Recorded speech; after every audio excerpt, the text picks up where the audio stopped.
right, so it's spoilery time for Black Panther: Wakanda Forever. If you haven't watched the movie, leave, get out of here. I don't want you here, okay? Watch the movie for goodness sakes, then come back and then watch the video. I don't know why you're here if you haven't watched the movie. It says it's right in the title, spoiler review. It says it in the thumbnail. You have no excuse for me to tell you that the new Black Panther is. Are you gone? It's Shuri. So I guess we'll start there. Yeah, the new Black Panther is Shuri, and I will say this: I was kind of worried about this going in because the, the trailers kind of hint that it's Shuri. I mean, like when the new Black Panther is revealed, like she's very like she has like the frame of Letitia Wright and all that. So I was like, okay, they're gonna make her Shuri. And then I remember like the reviews came out and they very much implied that Letitia Wright is the lead. And yeah, she's Shuri. And I and okay, well I guess going into it, my reservation about that being the case is just that Shuri was never really shown to be like a badass or anything like that. She was more of like a scientist, right? She if anytime she was in a combat situation, she was like using her gauntlets and shooting things. Like she wasn't like fighting people in hand-to-hand combat. Um so that was kind of my reservation going into it, and going it and coming out of it, that still is kind of my complaint with that whole situation. However, in watching the movie, I didn't really care about all of that much. Like, honestly, what kind of made me soften on that stance is that they kind of did the same thing with Captain America. I mean, Steve Rogers wasn't a badass before he took the serum. Then he takes the serum, and he just turns into a badass. Like, not only does he have super strength, but he knows how to fight and stuff like that. I mean, granted, they did show like Steve Rogers went through through military camp. They showed like they showed a montage of him doing a whole bunch of missions. In Shuri's case, like she does get the serum, and then she's just immediately going to war with Talocan, and then fighting Namor and all that. But either way, like it really isn't like Captain America is still more or less the same thing, I would argue. Um, so yeah, I softened on that, and apart from just me justifying it or whatever, I thought that Shuri's character arc was just so compelling that, yeah, I just super wasn't worried about that. I really loved, really where they set Shuri at the beginning of this movie, of how, she's very detached from Wakandan culture. She's, mourning the death of her brother to a dark degree, right? Especially, her, right at the beginning of the movie, right? That first scene is amazing, right? Where, and so sad, where Shuri is not even there next to her brother in his final moments, because she's trying to she's desperately trying to save him, and that sort of she's just immediately very detached from Wakanda and from her mother even. And I felt like her character arc of sort of overcoming that, right? And then sort of overcoming this very dark feeling of vengeance that she feels for her brother, and not only her brother but her mother by the end of it, to become the Black Panther and sort of make that decision to not kill Namor in for the sake of Wakanda. I thought that just that whole character arc of her sort of becoming less dark and actually becoming a leader, and just like the Black Panther that she's meant to be. I just really loved all of that. I really appreciate that with this, and as well they did it with Falcon and the Winter Soldier, where they're not just like passing off these mantles, right, and just being like, okay, yep, they're the new Black Panther. I appreciate that they're really making these characters earn the mantles. Like, they really made Sam Wilson earn the mantle of Captain America. They really made Shuri earn the mantle of Black Panther. So I really appreciate that they're not just going, yep, this person's the new character, deal with it. I appreciate what they're doing there. Yeah, and I mean, dude, as much as I want to praise the character of Shuri in this movie, also got to praise the character of Ramonda.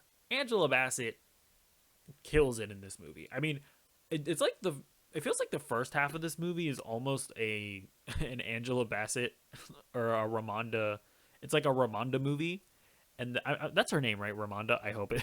I'm trying to, but and then after she dies, it kind of turns into a Shuri movie. But man, Angela Bassett, absolute badass. The scene in the Senate where she's just going like, "Hey, we know what you're doing. Also, you can't have our vibranium. You losers, French. Imagine France thinking they could one up anybody. How pathetic. Sorry, I don't have any beef with France or your baguettes. Um, yeah, and then obviously the scenes after Shuri gets taken when there's that heartbreaking scene where she's like um expelling Okoye from the Dora Milaje, and she has that just heartbreaking line where she's like, "I'm the queen of the most powerful nation in the world, and my entire family is gone. Have I not given up everything?" Oh my god, Angela. Oh my god, Angela.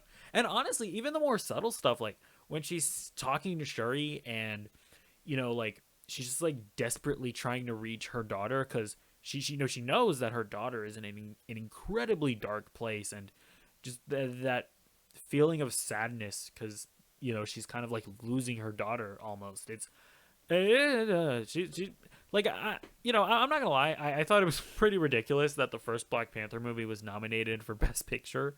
And I don't necessarily think that this should be nominated for Best Picture, but like if Angela Bassett got nominated for Best Supporting Actress, I'd be like, oh yeah, I can see that. I'm not saying it will happen. I'm not saying it's likely, but yeah, like if there's any part of this movie that should be nominated for Best Picture, it really should be Angela Bassett's performance. Um, but yeah, I guess going back to Shuri a bit, uh, or I guess moving on to like the afterlife scene. I thought they managed to slip in Killmonger in a way that wasn't too forced.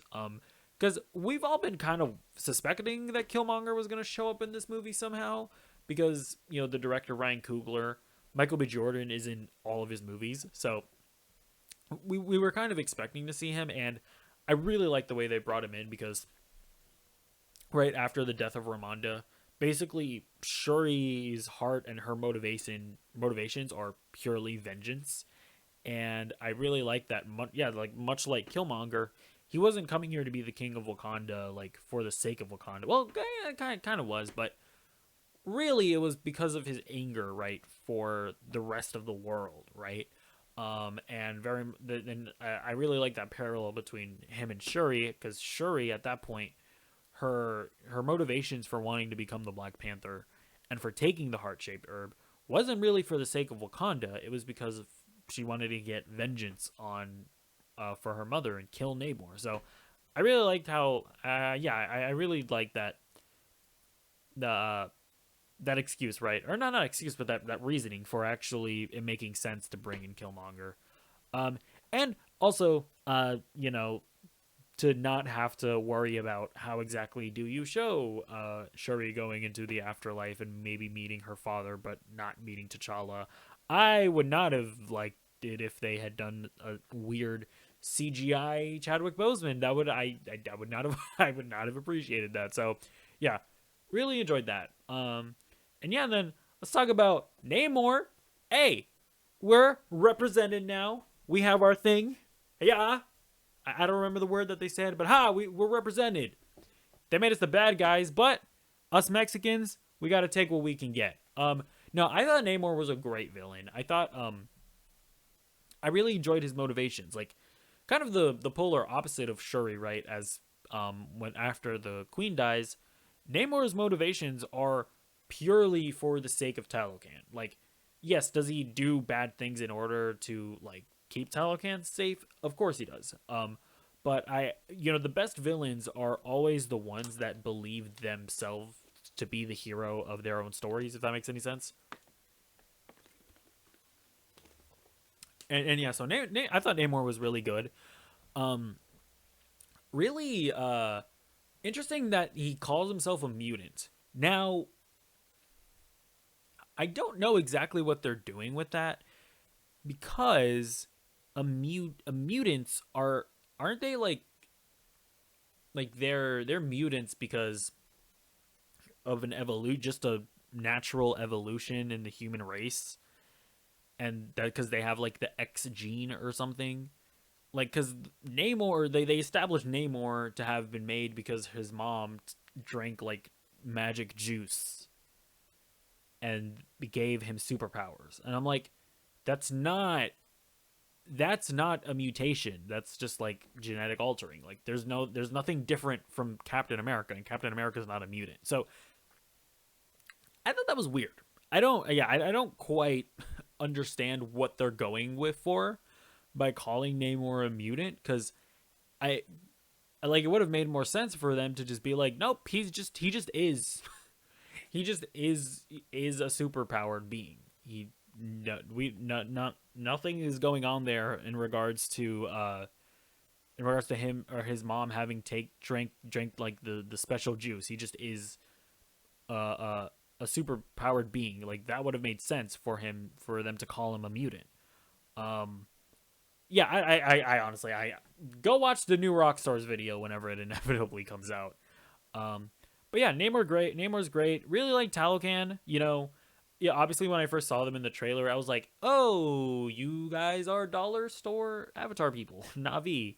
Um, but honestly, I ended up like, as I was watching the movie, I never really thought that. I really like the opening scene with them. How it was almost like scary, right? Because they're kind of like sirens coming out of the water and like singing the song and causing the people to jump off the ship and all that. So I really like their introduction. I will say, I guess, are all of them? Yeah, I guess they were all super powered, right? Because, well, I guess some of them were like bulletproof, but then some of them like took bullets. But I guess maybe even the guys that took bullets and like fell down, maybe they didn't die, because there's also the scene where Okoye like fights them and takes out a bunch of them and like stabs them, and then they get back up, right? So maybe they are. Yeah, I'm sure they're all super powered, right? I mean, obviously they're all super powered because they have to survive underwater, but like the general dude was like obviously stronger than the other guy. So I don't know. Well, it's a bit ambiguous, but either way, I like the Talican people. I like their city and all that. And yeah, so overall, Namor, cool villain. Now, I guess some of the other stuff. I guess they keep on introducing this Valentina character. Yeah, she showed up at the end of Black Widow. Yeah, in the post credit scene. She showed up at the end of Falcon and the Winter Soldier, kind of, not really in a post credit scene, but just in like a final scene, where she recruits John Walker. Yeah, and she showed up in the after credit scene of Black Widow, recruiting what's her face, the Florence Pugh. Well, I don't remember her name. Yelena. She recruited Yelena, and then has she shown up anywhere else? I don't remember. Did she show up in Hawkeye? I don't remember. But yeah, but either way, every time she's shown up, she's just kind of shown up for a second. I like that she's more of a side character now in Wakanda Forever, right? She was like Martin Freeman's ex-wife, which is kind of a weird, but kind of funny subplot or whatever. And yeah, and I like that they established here in this movie that Valentina is like bad, right? Like, they established that, oh yeah, she wants vibranium because she knows that they can make like super weapons and stuff out of it. They established that she, alongside like the other like UN member or dude, like they're willing to do like, what did they say?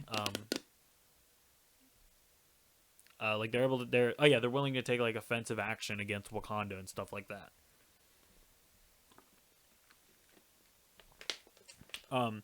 And yeah, so I really like that they're definitely just establishing her to be a bad guy. It'll be interesting to see if she continues to show up in all these movies before we get to Thunderbolts, because I'm just assuming that she's gonna be like the Nick Fury type character in Thunderbolts. I don't think they've come out and confirmed that though, so yeah, that'll be cool. And yeah, just along that aspect, I just really like how all the just geopolitical or the geopolitics in the movie. I liked seeing that, seeing how all the other countries kind of fear Wakanda, are wary of Wakanda, and are obviously like they want vibranium to be able to make weapons and not just live in this constant state of anxiousness knowing that Wakanda is out there. I thought that was really cool. And then, with Talakan being this other player that doesn't want to be known, I really appreciate how all of these complexities made for just a not black and white movie, where it's like you can clearly see that, like, while obviously Wakanda are like the good guys, right? They're like the more like morally upstanding group, but even then they're still like entering the US and like stealing the Riri Williams and all that, and like they're like, it's not like the US is not justified in trying to stop them, right? And yeah, I like that everything is morally complex, and like even Martin Freeman, like he like broke the law, right, by communicating with Wakanda in secret and stealing evidence from the crime scene. Like like none of these situations were like completely black and white, which I appreciated. And then yeah, speaking of Riri Williams, I quite like the character. I mean, she doesn't necessarily get a lot of like emotional beats or anything, or like a ton of character development here. We're obviously gonna see more of that in the Ironheart series that's coming out. But I said this when I watched the trailer, but honestly, what I appreciated most about the movie is that her Iron Man suit and just everything surrounding her felt so much more tangible than Tony Stark Iron Man has felt recently. Like, dude, when we're in Infinity War and it's like nanotech and his suit is basically just magic, like I don't like that.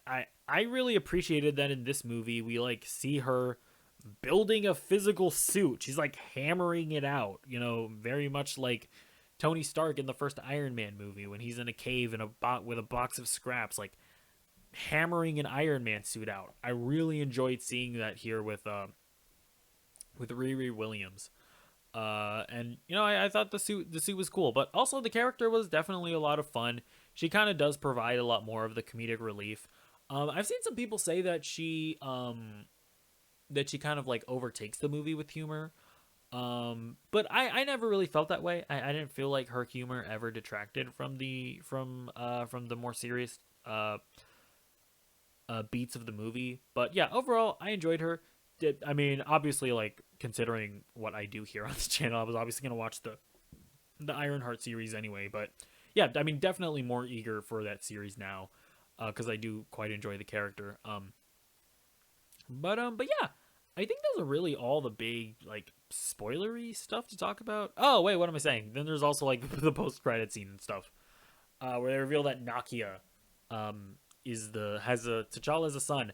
I'm not sure exactly what they're setting up there, because it's like, are you really planting seeds for like 20 years from now where that kid is gonna be grown up and gonna take over the throne? Is this what we're doing here? But I guess maybe that kid is gonna be like, maybe like he'll eventually be a more important and play a bigger role in Wakandan politics even as a child. I mean, probably that's where they'll go. I don't know if like his presence is necessarily gonna like complicate things or something, or if I don't know if like I don't know. Well, because okay, well here's the thing, right? Whenever there's the absence of a king or something, okay, hold on, I'm trying to think here. In order to get a new king, you have to like fight in the thing, right? So why didn't how did Queen Ramonda remain queen? Because wouldn't she have had to fight in the competition to become king? Or what? Because it's like, okay, because if there were okay, hold on, let me try to verbalize my thoughts here a bit. If the son, by virtue of being T'Challa's son, is going to automatically make him become king, wouldn't that get voided because he's not going to be able to beat like anybody in a fight in between him growing up? So wouldn't like somebody else just become king, basically making him being T'Challa's son a thing that matters? Like, wouldn't that make that not matter anymore? I don't know. Am I even making sense? Am I even making sense? No, I'm not.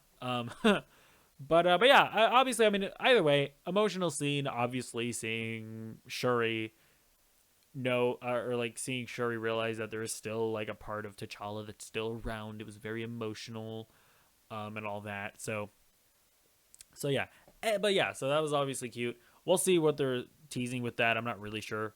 But yeah, any other spoilery things that I am leaving out here at the last moment? I don't think so. I don't think there are any big like major spoilery moments. Yeah, I don't know. I guess I'll wrap it up there. If there's anything big that I missed, feel free to let me know in the comments down below. And yeah, I will see you in the next video. I mean, either way, let me know what your thoughts are on the movie in the comments. Let me know if you liked it or if you hated it or if you thought it was mid, as the kids say. What am I saying? I don't know. I'm tired. Leave me alone. Bye.